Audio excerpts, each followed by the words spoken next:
ॐ नमो भगवते वासुदेवाय नमः। अथ 30 पिछले अध्याय में आपने भगवान के श्रीमुख से भक्ति योग का वर्णन सुना। अब उससे आगे की कथा इस प्रकार से है। श्री कपिल देव जी कहते हैं, माता जी, जिस प्रकार वायु के द्वारा उड़ाया जाने वाला मेघ समूह उसके बल को नहीं जानता, उसी प्रकार यह जीव भी बलवान काल की प्रेरणा से भिन्न भिन्न अवस्थाओं तथा योनियों में भ्रमण करता रहता है, किंतु उसके प्रबल पराक्रम को नहीं जानता। जीव सुख की अभिलाषा से जिस जिस वस्तु को बड़े कष्ट से प्राप्त करता है, उसी उसी को भगवान काल विनष्ट कर देता है, जिसके लिए उसे बड़ा शोक होता है। इसका कारण यही है कि यह मंदमती जीव अपने इस नाशवान शरीर तथा उसके संबंधियों के घर, खेत और धन आदि को मोहवश नित्य मान लेता है। इस संसार में यह जीव जिस जिस योनि में जन्म लेता है, उसी उसी में आनंद मानने लगता है और उससे विरक्त नहीं होता। यह भगवान की माया से ऐसा मोहित हो रहा है कि कर्मवश नार की योनियों में जन्म लेने पर भी वहाँ के विष्ठा आदि भोगों में ही सुख मानने के कारण उसे छोड़ना भी नहीं चाहता। यह मूर्ख अपने शरीर, स्त्री, पुत्र, ग्रह, पशु, धन और बंधु बांधवों में अत्यंत आसक्त होकर उनके संबंध में नाना प्रकार के मनोरथ करता हुआ अपने को बड़ा भाग्यशाली समझता है। इनके पालन पोषण की चिंता से इसके संपूर्ण अंग जलते रहते हैं। तथापि दुर्वासनाओं से दूषित हृदय के कारण यह मूढ़ निरंतर इन्हीं के लिए तरह तरह के पाप करता रहता है। उल्टा स्त्रियों के द्वारा एकांत में संभोग आदि के समय प्रदर्शित किए हुए कपट पूर्ण प्रेम में तथा बालकों की मीठी मीठी बातों में मन और इंद्रियों के फंस जाने से गृहस्थ पुरुष घर के दुख प्रधान कपटपूर्ण कर्मों में लिप्त हो जाता है। उस समय बहुत सावधानी करने पर यदि उसे किसी प्रकार का प्रतिकार करने में सफलता मिल जाती है, तो उसे ही वह सुख सा मान लेता है। जहां तहां से भयंकर हिंसा वृत्ति के द्वारा धन संचय करके यह ऐसे लोगों का पोषण करता है जिनके पोषण से नरक में जाता है। स्वयं तो उनके खाने पीने से बचे हुए अन्न को ही खाकर रहता है। बार बार प्रयत्न करने पर भी जब इसकी कोई जीविका नहीं चलती, तो यह लोभवश अधीर हो जाने से दूसरों के धन की इच्छा करने लगता है। जब मंद भाग्य के कारण इसका कोई प्रयत्न नहीं चलता और यह मंद बुद्धि धनहीन होकर कुटुंब के भरण पोषण में असमर्थ हो जाता है, तब अत्यंत दीन और चिंतातुर होकर लंबी लंबी सांसें छोड़ने लगता है। इसे अपने पालन पोषण में असमर्थ देखकर वे स्त्री पुत्र आदि इसका पहले के समान आदर नहीं करते। जैसे कृपण किसान बूढ़े बैल की उपेक्षा कर देते हैं, फिर भी इसे वैराग्य नहीं होता।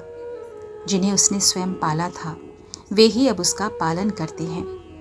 वृद्धावस्था के कारण इसका रूप बिगड़ जाता है, शरीर रोगी हो जाता है, अग्नि मंद पड़ जाती है, भोजन और पुरुषार्थ दोनों ही कम हो जाते हैं। वह मरणोन्मुख होकर घर में पड़ा रहता है और कुत्ते की भांति स्त्री पुत्र आदि के अपमान पूर्वक दिए हुए टुकड़े खाकर जीवन निर्वाह करता है।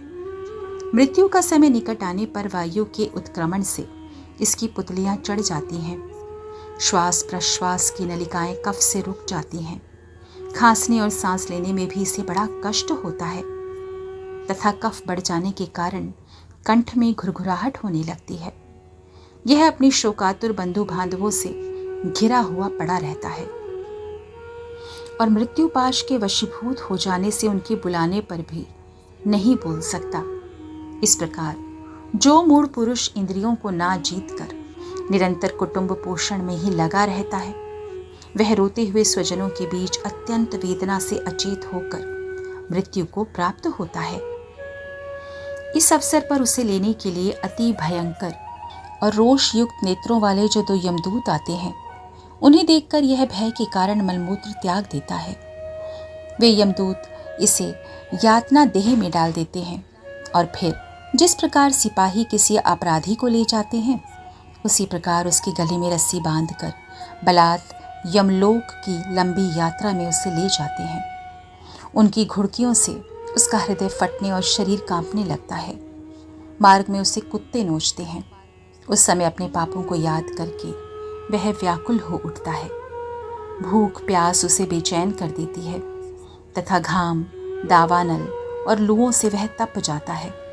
ऐसी अवस्था में जल और विश्राम स्थान से रहित उस तप्त बालुकामय मार्ग में जब उसे एक पग आगे बढ़ने की भी शक्ति नहीं रहती, यमदूत उसकी पीठ पर कोड़े बरसाते हैं, तब बड़े कष्ट से उसे चलना ही पड़ता है। वह जहां तहां थक कर गिर जाता है, मूर्छा आ जाती है, चेतना आने पर फिर उठता है। इस प्रकार अति दुख में अंधेरे मार्ग से अत्यंत क्रूर यमदूत उसे शीघ्रता से यमपुरी को ले जाते हैं। यमलोक का मार्ग 99,000 योजन है। इतने लंबे मार्ग को 2 ही 3 मुहूर्त में तय करके वह नरक में तरह तरह की यातनाएं भोगता है। वहां उसके शरीर को धधकती लकड़ियों आदि के बीच में डालकर जलाया जाता है। कहीं स्वयं और दूसरों के द्वारा काट काट कर उसे अपना ही मांस खिलाया जाता है। यमपुरी के कुत्तों अथवा गिद्धों द्वारा जीते जी उसकी आंतें खींची जाती हैं।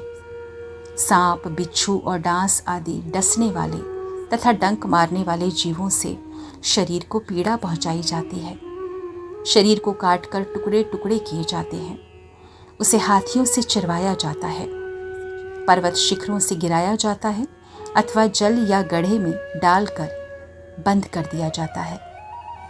ये सब यातनाएं तथा इसी प्रकार की तामिस्र, अंधतामिस्र एवं रौरव आदि नरकों की और भी अनेकों यंत्रणाएं स्त्री हो या पुरुष उस जीव को पारस्परिक संसर्ग से होने वाले पाप के कारण भोगनी ही पड़ती है। माताजी, कुछ लोगों का कहना है कि स्वर्ग और नरक तो इसी लोक में है, क्योंकि जो नारकी यातनाएं हैं वे यहाँ भी देखी जाती हैं। इस प्रकार अनेक कष्ट भोग कर अपने कुटुंब का ही पालन करने वाला अथवा केवल अपना ही पेट भरने वाला पुरुष उन कुटुंब और शरीर दोनों को ही यहीं छोड़कर मरने के बाद अपने किए हुए पापों का ऐसा फल भोगता है। अपने इस शरीर को यहीं छोड़कर प्राणियों से द्रोह करके एकत्रित किए हुए पाप रूप पाथई को साथ लेकर वह अकेला ही नरक में जाता है।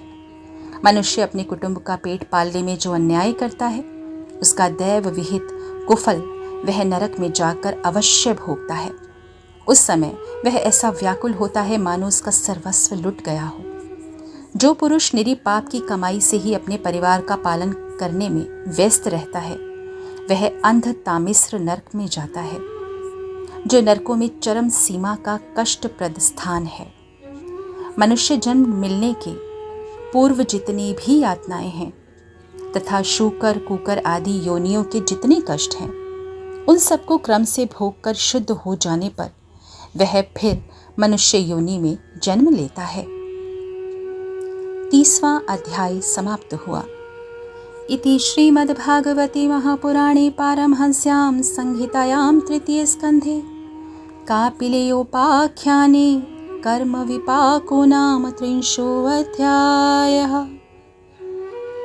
हरे कृष्ण कृष्ण कृष्ण हरे हरे, हरे राम राम राम हरे हरे।